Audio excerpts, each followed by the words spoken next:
Welcome on board, chosen one. Look who finally showed up, the one they cannot stop talking about when you are not in the room. Yeah, you. The one whose name gets passed around in low voices like a warning label, like a problem nobody volunteered to solve, like a file that was opened, stared at, then quietly closed because no one knew what to do next. They said things about you. Oh, they said plenty. They said, don't engage. They said, watch from a distance. They said, that one thinks too much. They laughed first. Then they stopped laughing. Then they started whispering. Funny how that works. You know the pain point already. You felt it before you ever had words for it. Being underestimated, being dismissed, being treated like you were slow, late, behind, or lucky instead of sharp, intentional, and dangerous in the quiet way. They talked down to you like you were supposed to bow, like you were supposed to shrink, like the legend needed to lower their head so everyone else could feel tall for 5 minutes. And look who is nervous now. Because something changed, not loudly, not with applause. It happened in silence, in rooms you weren't even in conversations that froze the moment your name came up, in the sudden shift where people stopped challenging you directly and started working around you instead. That is not imagination. That is a pattern. They live in a world where everything must be categorized, controlled, and conquered. Labels make them feel safe. Systems make them feel powerful. Predictability makes them sleep at night. And then there is you. No label sticks. No box holds. No rule applies for long. That is what scares them. They started noticing how you listen more than you speak, how you let people talk themselves into corners, how you remember details they forgot they revealed, how you do not rush to prove anything because you already know. You always knew. You learned early that the loudest person in the room is usually the weakest one. They noticed how arguments around you feel different, how people hesitate, how jokes dry up, how confidence drains out of the room like someone pulled a plug. They noticed how their usual tricks do not work on you. No guilt hook, no fear tactic, no pressure move. And behind closed doors, they say it out loud. Don't engage with that one. They're dangerous. They're too smart. Before this goes any further, press like and subscribe, not as a favor, as payment, as a way of feeding this signal back into the universe so this message reaches the people who need it next. Because this is bigger than motivation, this is recognition. Back to the truth they are choking on. You were never playing the same game. While they were competing for attention, you were studying behavior. While they were chasing validation, you were building leverage. While they were reacting emotionally, you were collecting patterns. That is why their wins felt loud and empty, and your silence felt heavy and final. Think back. There were moments you walked away without explaining yourself, moments you let them think they won, moments you stayed calm when chaos was expected. They mocked that. They called it weakness. They said you folded. What they did not realize is that every retreat sharpened you. Every insult taught you exactly where they were fragile. Every lie showed you how their minds worked. You were not absent. You were gathering. This is where the atmosphere shifts. This is the silence after the storm. This is the part where the battlefield looks empty, but everyone knows something irreversible already happened. They feel it. That is why their behavior changed. That is why their confidence looks forced now. That is why they watch you instead of confronting you. They know you see through them. There is a story people like you share, even if they never talk about it. At some point, you realize that power does not announce itself. It waits. It lets others expose themselves. It lets the loud burn out. Then it steps forward, when there is nothing left to argue. That moment already passed for you. The universe has a strange way of rewarding restraint and punishing arrogance. You did not need revenge. You did not need to dominate. You simply became undeniable, and now they are stuck with the result of underestimating someone who was quietly 10 steps ahead the whole time. They whisper now because speaking loudly would confirm their fear. They avoid engagement because they know one clean move from you would collapse the entire illusion they built around themselves. They sense that if they push, you will not react emotionally. You will end it logically. This is not about ego.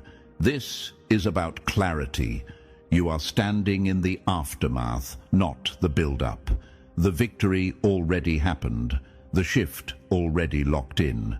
What comes next is understanding how to move from here with precision, with calm, and with that same controlled menace they finally learned to respect. They are not afraid of your strength. They are afraid of your mind, and they should be. Good. Now breathe for a second. This is the point where most people click away because comfort is easier than truth. But you are not here by accident, and they know it. This is where the real ones stay quiet. Lean in and let the mask drop. The whispers you hear about yourself are not rumors. They are signals, warnings, instructions being passed between people who finally realized engaging with you is a losing move. So if you feel that pull right now, that strange calm mixed with curiosity, that is your cue. The universe is not asking you to rush. It is asking you to stay. Stay long enough to understand why silence became your weapon. Stay long enough to see how intelligence moves when it no longer needs approval. Stay long enough to recognize why they stopped confronting you and started monitoring you instead. If you are really that person they warn others about, prove it in the smallest but loudest way. Drop 777 in the comments, not for luck, not for superstition, as a signal. A marker that says you are still here, still watching, still calculating, that you are ready to see how this plays out step by step.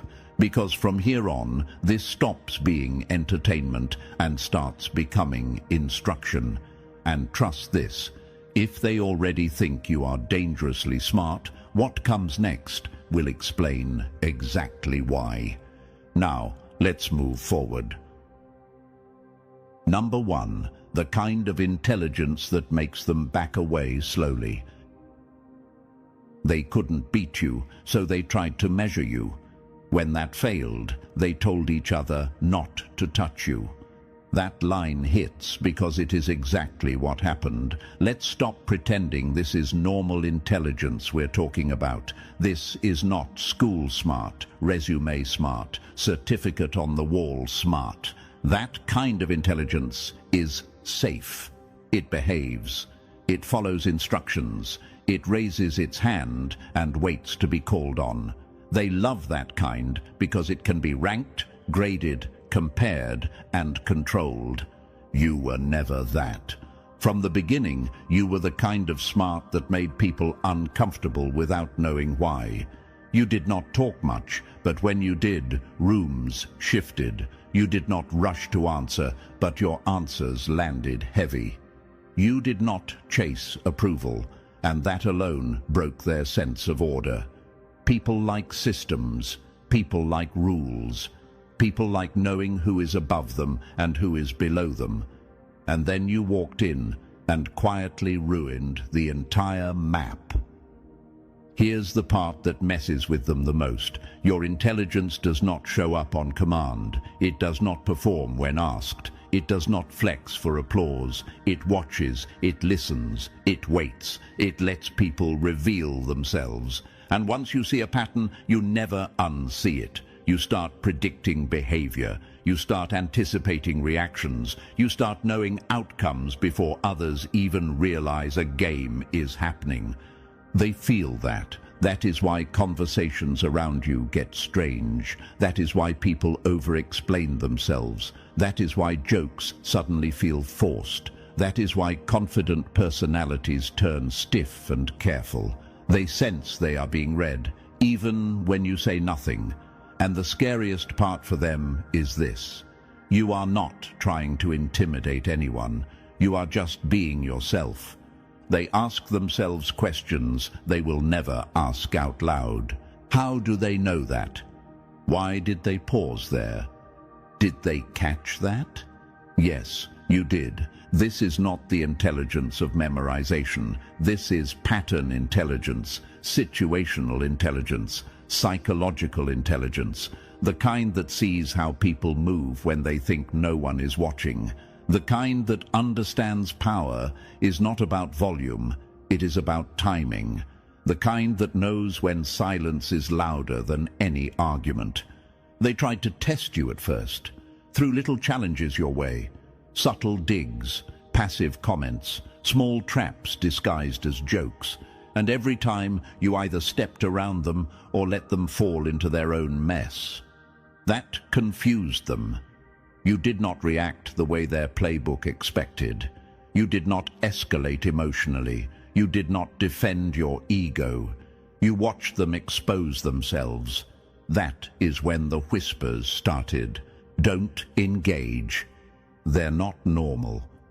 Something's off. What they mean is simple. You cannot be baited. You cannot be rushed. You cannot be manipulated the usual way. You see the strings, you see the setup, you see the ending, and once people realize that, direct confrontation feels dangerous. Let's answer the question forming in your mind right now.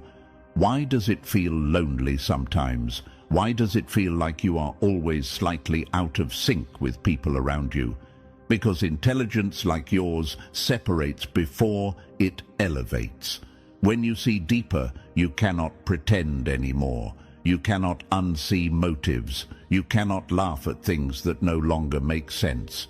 You cannot play dumb to make others comfortable forever.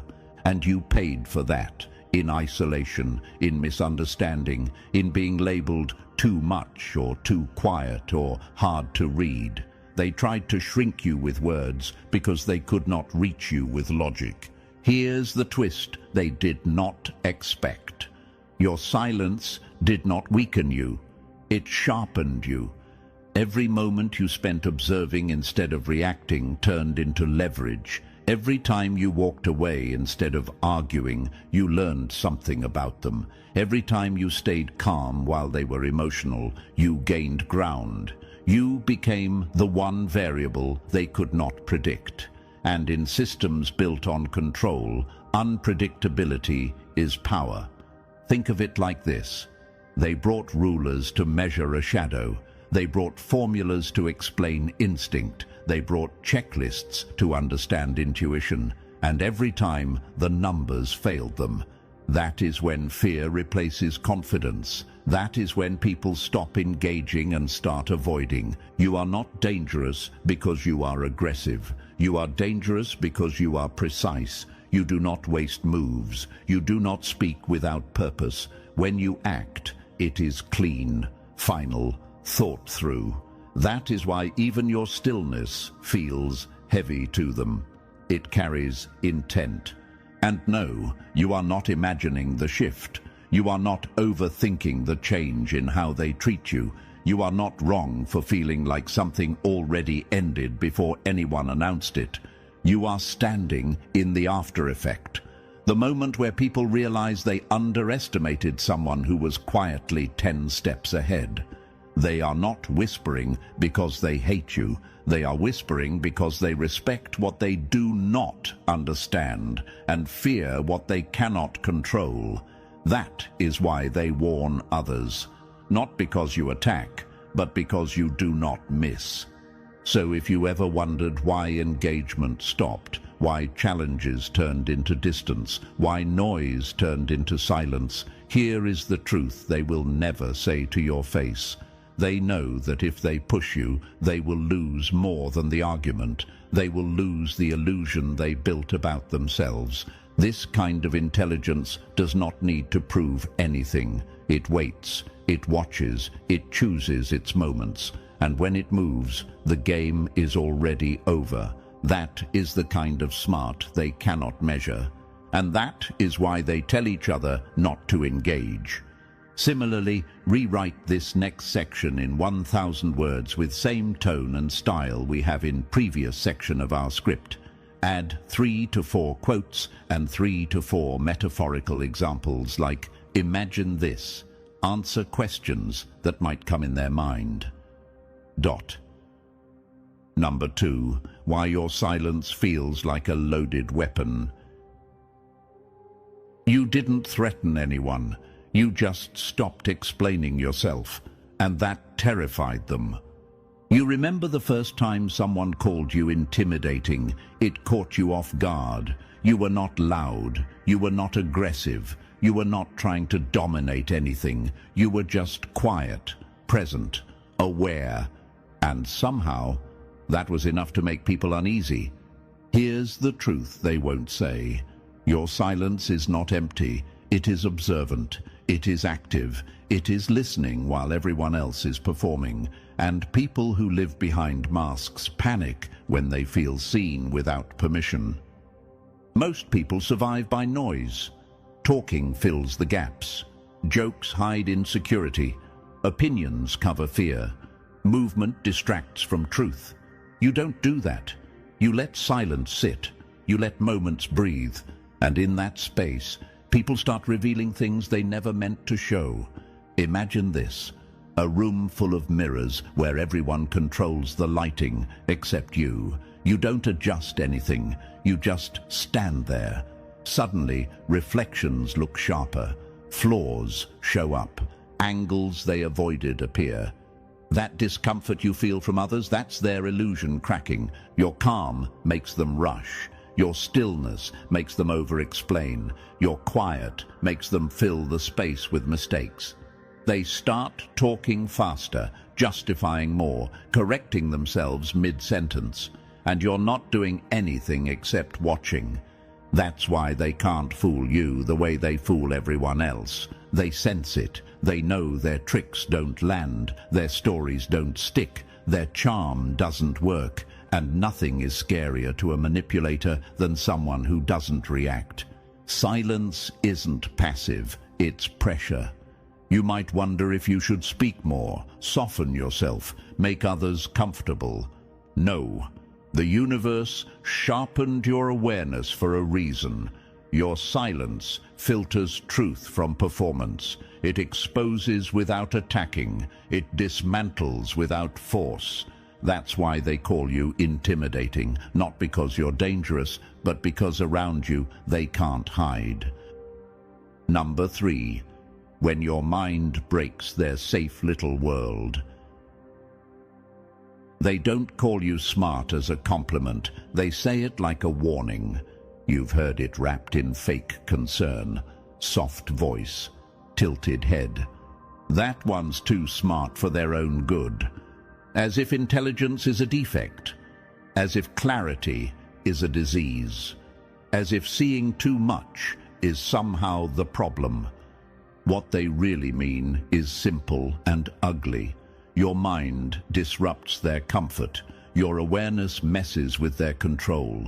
Your clarity collapses the little games they depend on to stay on top. You don't play along, not because you're difficult, but because you can see the strings. And once you see them, you can't pretend you don't. Imagine a magician doing the same trick for years, feeding off applause, confidence growing every time. Then one day, someone in the audience quietly notices the wire, doesn't shout, doesn't expose him, just watches. That magician will never perform the same again. That's what your presence does to systems built on illusion. If everyone saw what you see, their entire setup would fall apart. The hierarchy, the narratives, the fake authority. the manipulation disguised as leadership. So instead of fixing themselves, they try to rebrand you as the issue. They frame your brilliance as arrogance, your questions as negativity, your silence as attitude. People don't fear intelligence. They fear losing control because of it. They want thinkers who stay obedient, smart people who don't look too closely, sharp minds that stop short of dangerous conclusions. You didn't stop. You kept going. You followed the logic all the way through, and now you're standing in a place they can't reach without losing their balance. You might ask yourself why they seem tense around you, why advice turns into warnings, why praise feels backhanded. It's because you are proof that their system is fragile. One clear mind threatens a room full of comfortable lies. So they label you, they caution others, they whisper like you're a hazard sign, not because you're wrong, but because you're awake. Number 4. The kind of intelligence that doesn't ask to enter the room. You don't argue to win. You don't explain to be accepted. And that's exactly why they can't touch you. This is where their frustration turns into obsession. You don't debate to dominate people. You don't explain yourself to feel important. You don't jump into conversations just to prove you belong. You engage only when there is value. And when there isn't, you disappear without apology. That restraint drives them insane. They're used to smart people who need something. Applause, validation, recognition, a nod from the crowd. Those people are easy to manage. Compliment them and they soften. Challenge them and they overreact. Ignore them and they spiral. You don't move like that. You don't chase reactions. You don't beg for acknowledgement. You don't need permission to exist at your level. Imagine this, a room full of people shouting to be heard, and one person sitting calmly, saying nothing. Who do you think everyone starts watching? Silence that doesn't seek attention becomes gravity. That's you. And gravity makes systems nervous because it pulls things out of alignment. Your independence makes you immune to flattery. Compliments slide off because you already know who you are. Ego traps don't work because you don't need to win socially. Manipulation fails because you don't rely on their approval to move forward. You don't need the door opened. You were never asking to come in. Power panics when it can't bargain with you. In a world built on perception, status, and social currency, you are a problem. You don't trade in appearances. You don't bend for hierarchy. You don't perform intelligence for approval. You apply it when it matters and withhold it when it doesn't. That makes you unpredictable, untouchable.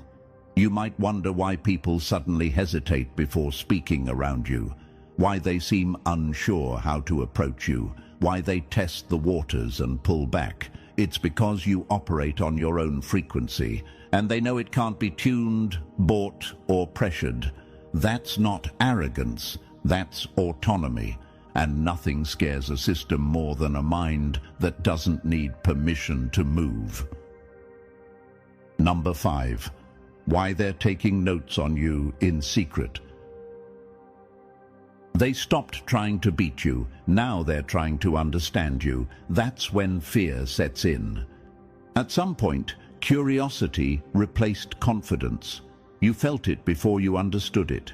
The way eyes linger a second longer, the way conversations pause when you enter, the way people replay things you said days later, trying to decode what they missed. They are studying you now, not openly, quietly, carefully, like people do when they realize they underestimated something dangerous. They watch how you move, not fast, not rushed, intentional.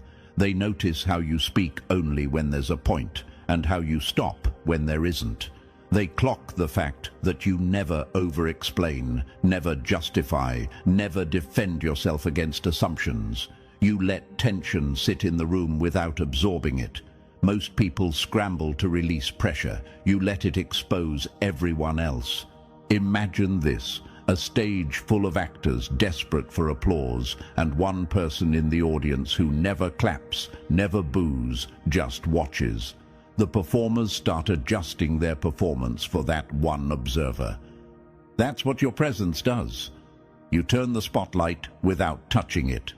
You don't react, you observe, and that breaks their playbook. Their strategies depend on predictable responses: anger, excitement, defense, validation seeking. You give them none of it. You sit through awkward moments like you already know how the scene ends, because most of the time you do. You've seen the pattern before it finishes forming. They can't read you, so they reread you. You might wonder why people seem unsettled after conversations with you, why they feel drained, questioned, or exposed. It's because you don't give them feedback loops to anchor to. No emotional spikes, no reassurance, no resistance, just clarity. And clarity makes pretenders uncomfortable. So they study, they compare notes, they analyze pauses, tone, timing, not because they admire you, but because they're trying to protect themselves. When engagement fails, surveillance begins. They're not learning how to copy you, they're learning how not to lose to you. Number 6. The clarity that collapses their entire setup. You didn't challenge their intelligence, you exposed the fact that it was never real.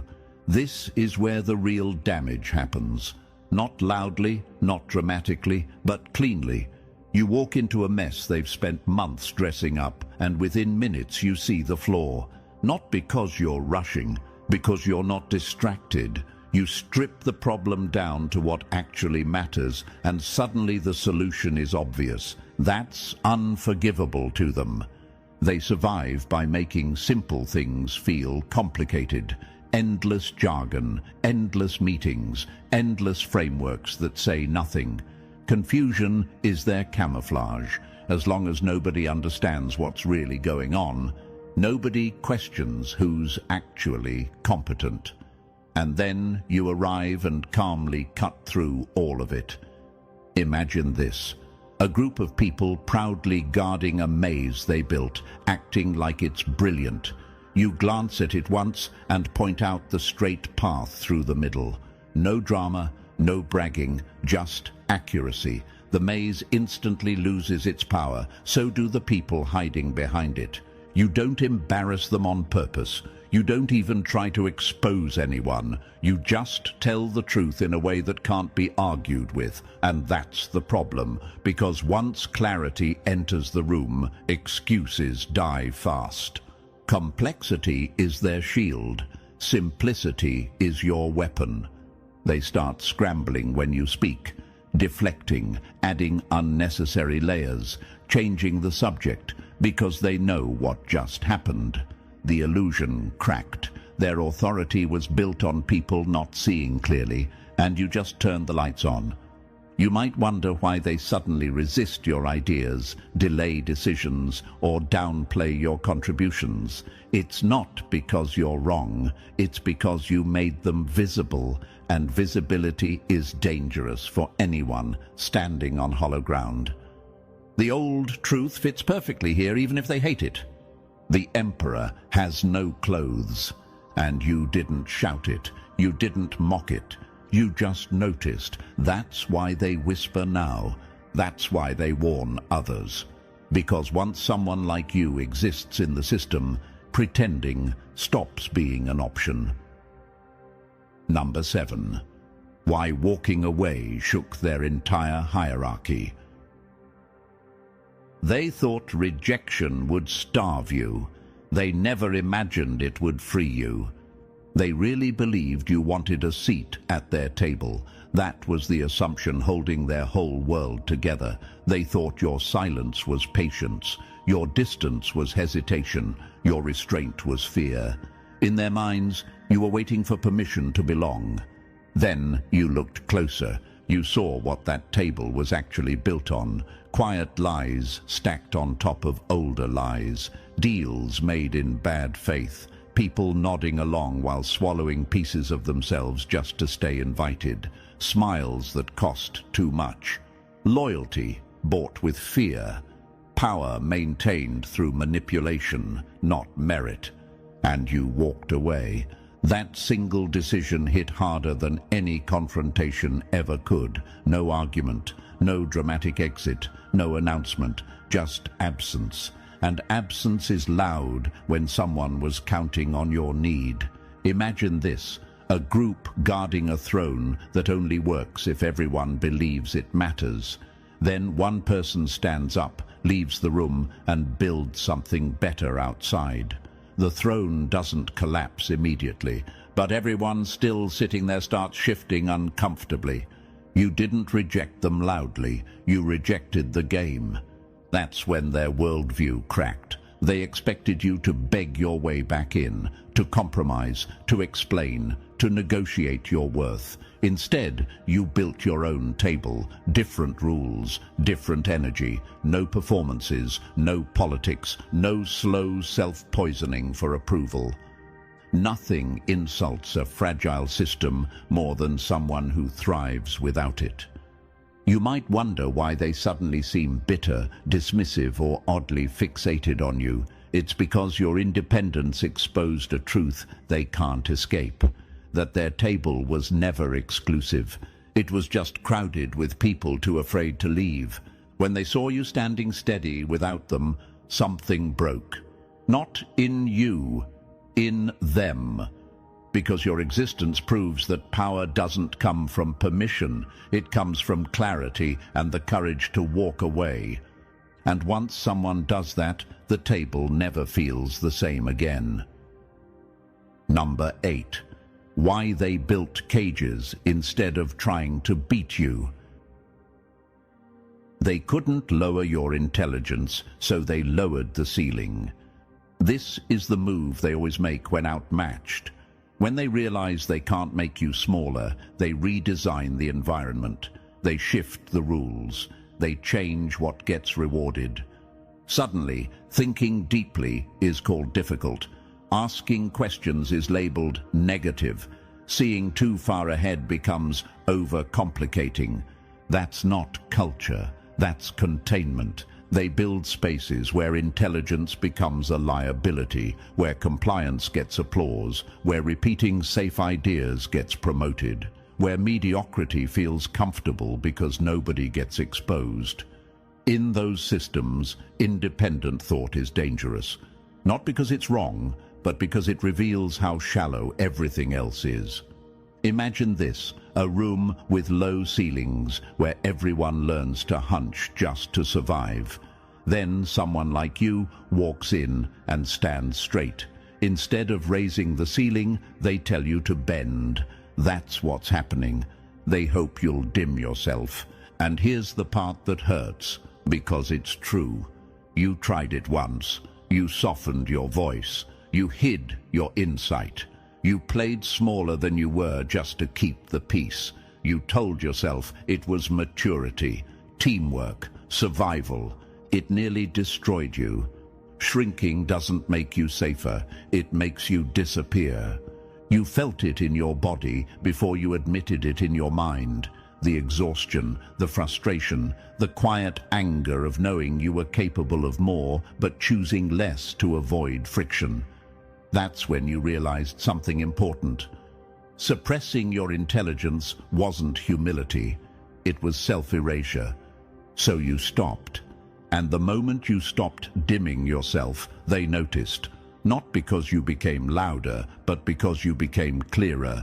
You stopped bending. You stopped apologizing for seeing what others refuse to see. That's when containment replaced engagement. They don't want to fight you. They want to fence you in. But here's what they still don't understand. You don't need their space to think. You don't need their system to function. The universe already taught you how to survive without shrinking. And once someone learns that, no cage ever really works again. Number 9. The mirror. They can't look into for too long.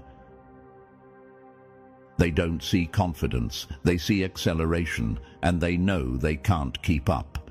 When they look at you, they don't see arrogance, they don't see ego, they don't even see talent in the way they're used to measuring it.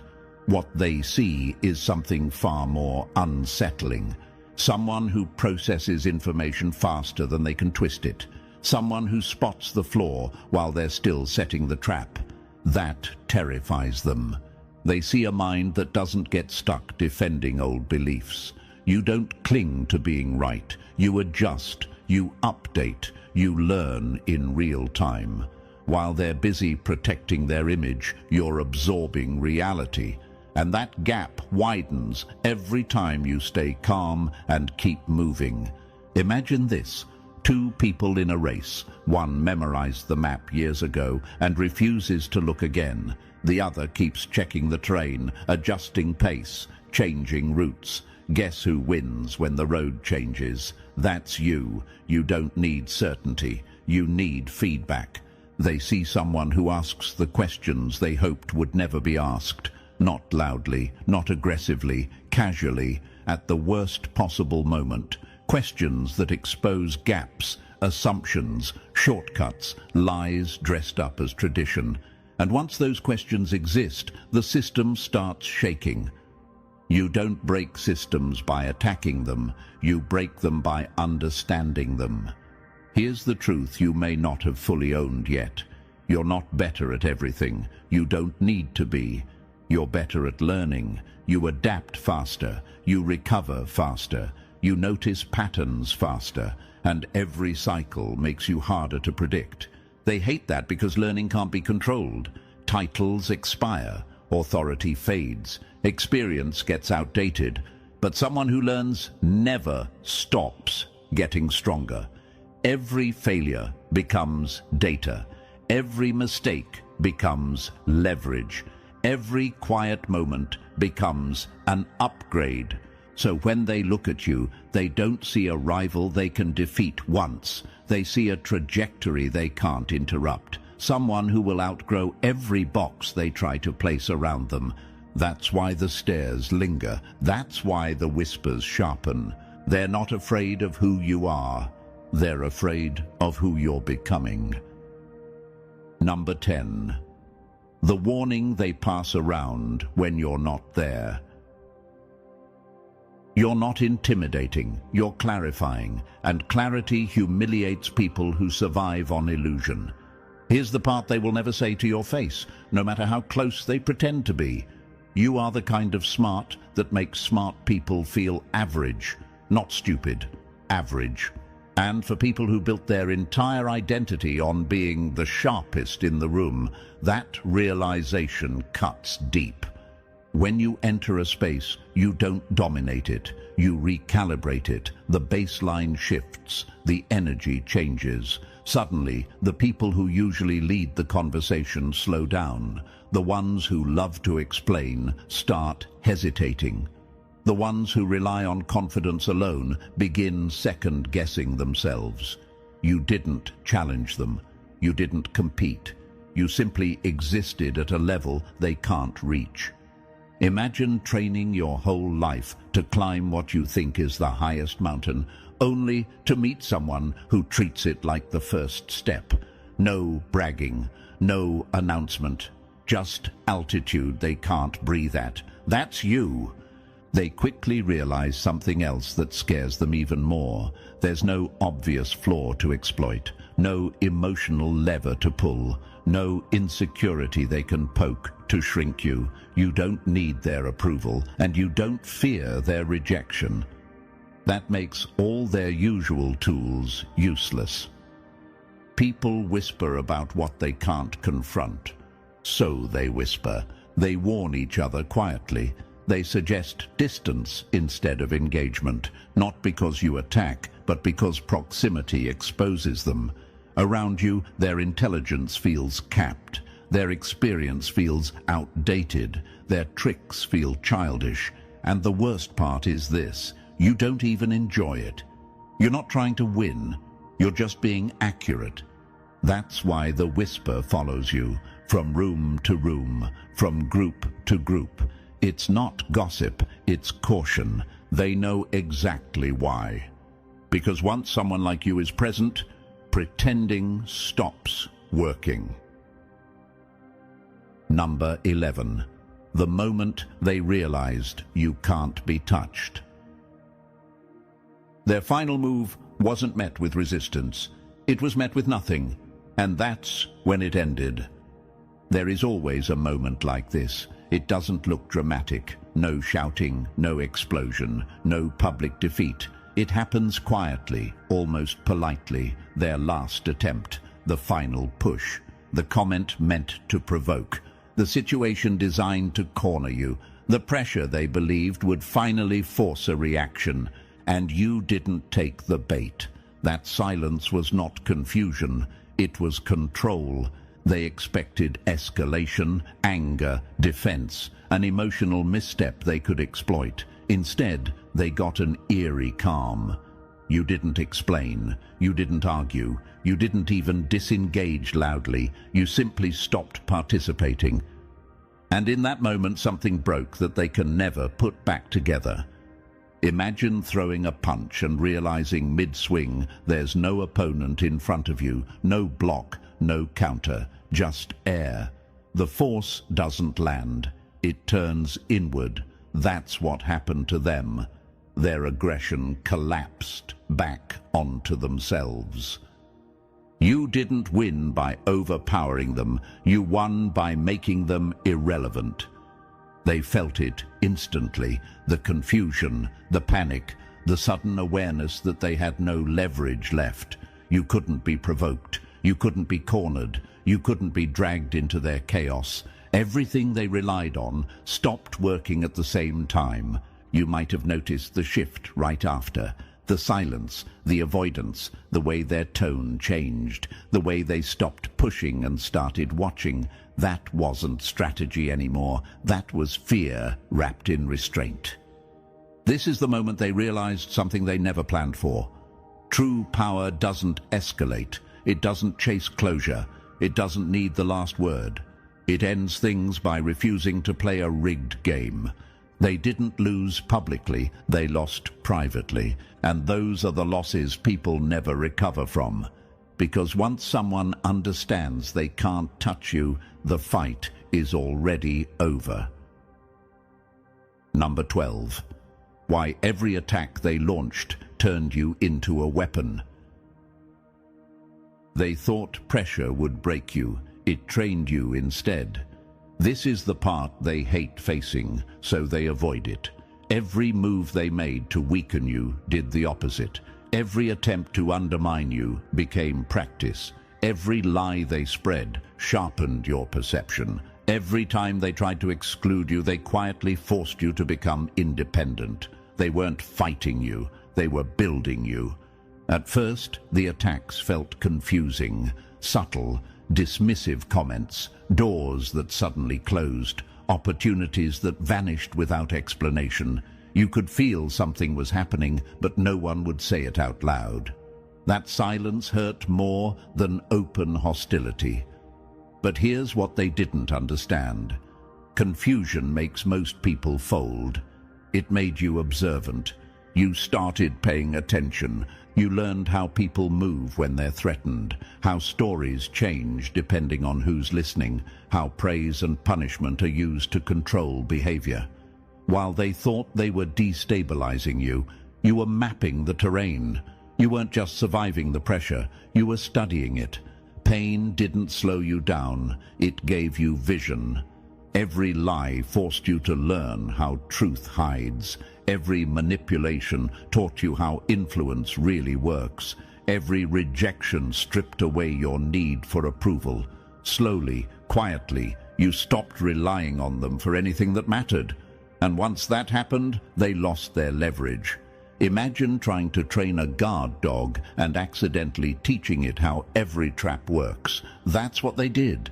They exposed you to the playbook, over and over, until you could spot patterns instantly, until nothing surprised you anymore. They thought isolation would weaken you. It didn't. It gave you space. space to think without noise, space to rebuild without interference, space to develop strength that didn't depend on anyone clapping for you. That kind of independence changes a person. It makes them harder, sharper, calm in situations where others panic. You didn't become strong in spite of them. You became strong because of them. This is where the fear kicks in for them. They realize too late that you don't just endure pressure. You metabolize it. You convert it into clarity. You adapt faster with every hit.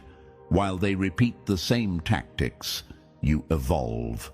They're still playing the version of you they remember, the one who questioned themselves, the one who tried to fit in, the one who hoped things would be fair. That person doesn't exist anymore. They helped remove them. Now when they look at you, they see someone composed under fire, someone who doesn't flinch, someone who already survived what was supposed to destroy them.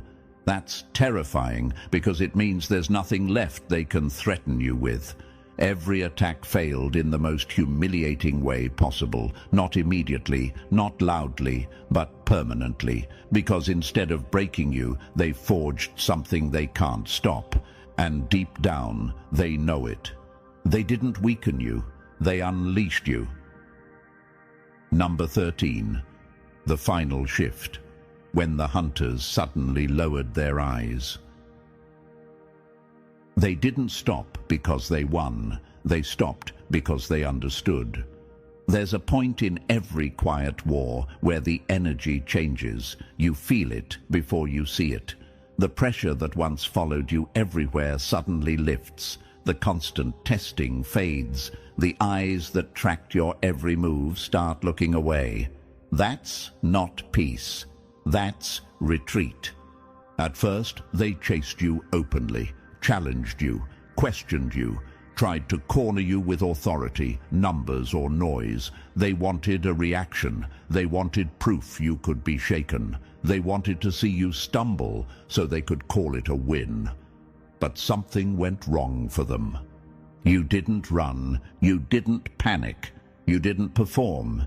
You stayed steady, and steadiness is exhausting to chase. Slowly, pursuit turned into distance. Conversation shortened. Invitations stopped. Criticism softened into silence. Confidence that once strutted now avoided eye contact. The people who used to hover suddenly had nothing to add. That wasn't maturity. That was self-preservation. People don't disappear when they're done with you. They disappear when they're afraid of what staying close might cost them. You may have wondered why the noise stopped so abruptly, why the attacks lost their edge, why the people who once seemed obsessed with stopping you now act like you don't exist. It's because they shifted goals. They realized they couldn't control you, slow you, or bait you into mistakes. So they did the only thing left. They protected themselves. Imagine a pack circling something they thought was prey, only to realize it isn't reacting like prey at all. No panic, no submission, no weakness, just calm observation. That's the moment instinct takes over. Not attack instinct, survival instinct.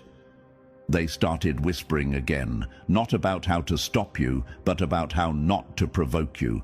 They compared notes, not on your failures, but on your restraint, on how you never escalated, on how you seemed untouched by pressure that breaks others. That kind of calm doesn't read as harmless, it reads as final. You didn't defeat them, you outlasted their certainty. This is the humiliation they never talk about. Losing without a scene, retreating without excuses, watching someone they underestimated continue forward while they quietly step out of the way. There's no public apology, no admission, just absence. And absence, in this case, is surrender. They don't chase anymore because chasing would require courage, and courage disappears when you realize the other side already won by not playing. So now they keep their distance, they lower their voices, they pretend they were never invested. But you know the truth. The shift happened because they saw the end coming, and rather than face it head-on, they chose to hide from it. That's not your problem. That's your proof. Number 14. The last truth they'll never say out loud. You weren't protected. You weren't lucky. You were unavoidable. This is where the story ends for them, even if they pretend it doesn't. This is the truth they will never admit, not in public, not in private, not even to themselves when the room is quiet. What happened to you wasn't chance. It wasn't timing. It wasn't help from the right people or mercy from the right system. It was inevitability. They like to believe outcomes come from favoritism, from connections, from luck, from being chosen. That belief keeps them comfortable because it means they don't have to confront the harder truth. That clarity beats chaos. That discipline beats noise. That someone who sees clearly and moves cleanly will always outlast someone who relies on tricks. You didn't get lucky. You got accurate. The universe didn't bend for you. It responded to you. It adjusted because you aligned with reality instead of fighting it. While others argued with what was happening, you observed it. While others tried to force outcomes, you positioned yourself. While others needed permission, you acted when it was time and stayed still when it wasn't. Inevitable people don't rush. They arrive. They will never say this, but they know it. They know that even if circumstances were reset, even if roles were swapped, even if the board was wiped clean, you would still end up here. Maybe not the same way, maybe not at the same speed, but always forward, always adapting, always learning, always moving past whatever limit they tried to place on you. That's the part that haunts them. They can accept losing to luck. They can accept losing to power. They can accept losing to unfairness. What they cannot accept is losing to someone who simply understood the game better and refused to play it the wrong way. You weren't helped. You were prepared. Every setback trained you. Every delay refined you. Every quiet stretch sharpened your judgment. You didn't become this by accident. You became this by paying attention when others were distracted, by staying calm when others panicked, by choosing clarity when others chose comfort. The universe doesn't reward noise. It responds to precision. That's why this feels final now. There's no unfinished business, no loose ends, no need to prove anything. The whispers have already run their course. The warnings have already been issued. The distance has already been created. Their chapter with you is closed. What comes next doesn't involve them at all.